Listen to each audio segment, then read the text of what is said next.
Hi everyone, Lauren Culp here, publisher and CEO at CUInsight.com, and I'm bringing you a 3 questions video interview. I'm really excited about this one. I hope you are too.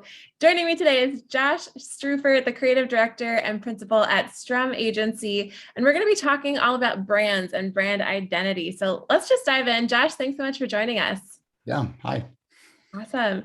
So why are some brands more effective than others? I know you've got a lot of experience under your belt with Strum. Tell us a little bit about that. Why are some brands more effective than others? Well, I think to answer that question, you probably have to step back a bit and think about, well, what is branding? And the simplest way to think about brands are that they're the perceptions and the expectations that people have about you. And since as consumers, we have perceptions and expectations about anybody we come in contact with, or every organization has a brand. And so since they all have one, some are more higher functioning and some are lower functioning. And what that really comes down to is how well they use the branding, right? So if we think about a little bit of a separation between brand and branding, you have you want to set your business goals and your objectives, things you want to accomplish, who you want to talk to. And so branding then is this systematic managing of the tools and things that you can control in order to better achieve those business goals, those experience goals. And so when we talk about some brands being more effective than others, it really comes down to they're using those branding tools better in order to connect with people, right? So, I mean, in order for that, right? So the creative has to be good, the execution has to really be solid, but you really have to connect with your audience. And when there's a thing that we like to talk about sometimes, when all things are equal, make them like you more. Because we're in this business where we have a lot of overlap in terms of products and services and offerings. And so some of those brands that are more effective, maybe they're just easier to like. Absolutely. Well, what can credit unions, when they're really thinking about their brand identity, I'm curious, we all can think of the brands that we really like in sort of mainstream world here, but from a credit union perspective specifically, when they think about their brand identity, should they think about it differently than they did 5 or 10 years ago? Yeah, the thing that's really so interesting about so much of what we think about as branding today is really legacy from 40 or 50 years ago. I think if you trace back the roots of what we think about as brands, and pretty much now everybody kind of knows what brands are, right? 10, 20 years ago, maybe you needed to do a lot of education on what just the concept of branding. I think we all kind of get it now. We might not be able to identify it. We might not be able to execute it really well. But a lot of what we think about as branding is like 40 or 50 years old. It goes back to Saul Bass and Paul Rand. And it's this print legacy with a logo and a color palette and a typeface. And obviously there are differences in tactics now. The social media and websites and digital. So there's a bunch of stuff that your brand needs to be able to do just in order to keep pace with the expectations of what a brand needs to do now. A high functioning brand needs to move. It should, allow for motion. It should, work at a variety of sizes. There's trends to have responsive logos that are more complicated when they're bigger and less complicated when they need to be smaller. So there's a lot of those kinds of nuts and bolts things. But really, if we want to think about branding and high functioning branding, we have to think about the system, the brand system, being more important than the logo. So when Saul Bass or Paul Rand was making a logo, it was kind of like, this is the perfect thing, and everything gets built around it.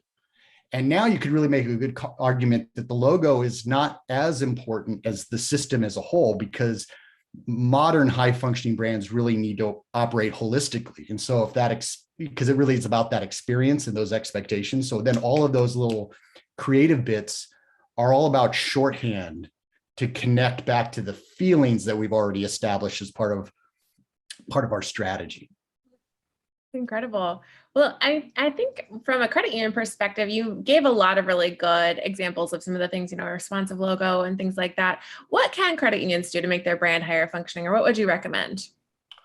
Well, first, if they're not doing it, I really would suggest that they tackle their brand holistically and not just think about it as a marketing initiative or a set of design rules. I think one thing that all high functioning brands have in common, regardless of industry, regardless of audience, is that one, they think about their brand isn't a series of rules, right? So it's not like our brand is this color palette or this layout or this logo. And they've transcended that a little bit and they think big picture, right? So that's really important. I think you have to care about it. Again, if you're approaching branding like it's a checkbox, like we need to do a new brand initiative and then we'll get those things set.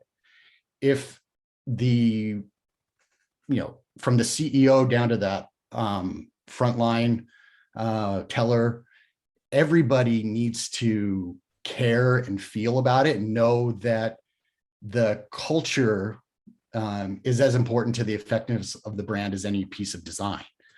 So that's really important, knowing your audience, because every high functioning brand gains energy and some of its power from the audience that it's communicating with. So the design that you create and the logo that you create and the words that you use and the stories that you tell are all about forming connections. And it's the connections that is where the power of the brand comes from, not so much the output of the design or the creativity. And so thinking holistically, having a really a strong point of view about it, aligning culture, probably narrowing focus around an audience, being maybe willing to let some things go. And then I think the last, something I always suggest is that you got to be willing to feel uncomfortable. And what I mean by that is, like all of our clients, they always ask for some version of, we want to differentiate, right? I mean, and obviously they need to differentiate. I mean, that's part of marketing. But in order to do that, you probably really need to do some things that are going to feel a little bit weird. And the reason it feels weird, if we have a little knot in your stomach, it's because you're doing something new. And how can you differentiate if you don't do something new? So you might actually take a lack of a knot in your stomach as a warning sign that you're not pushing hard enough. Interesting.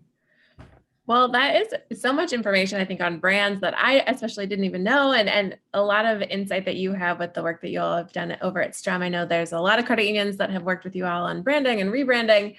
I'm curious, as we wrap up our interview today, any final thoughts that you have for the audience?